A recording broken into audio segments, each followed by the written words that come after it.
So BTV ವೀಕ್ಷಕರೇ, town planning ಅಥವಾ ನಗರ ಯೋಜನೆ ಇಲಾಖೆ ಅಂತ ಒಂದು ಇಲಾಖೆ ಇದೆ.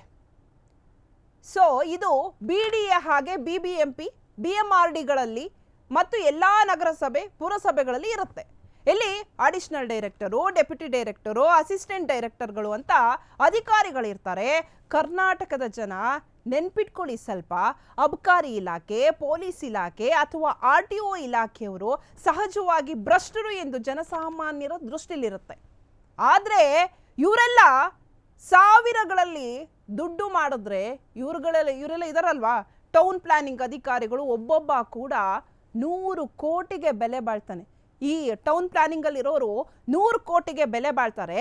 ರಾಜ್ಯದಲ್ಲಿ 3 ನಿವೃತ್ತ additional director of town planning ಅಧಿಕಾರಿಗಳಿದ್ದಾರೆ. ಇವರೆಲ್ಲರೂ ಸಹ 100 ಕೋಟಿಗೆ ಬಾಳೋರು. ಅವರ ಆಸ್ತಿ ತಲಾ 2,000ದಿಂದ 3,000 ಕೋಟಿ ಇರುತ್ತೆ.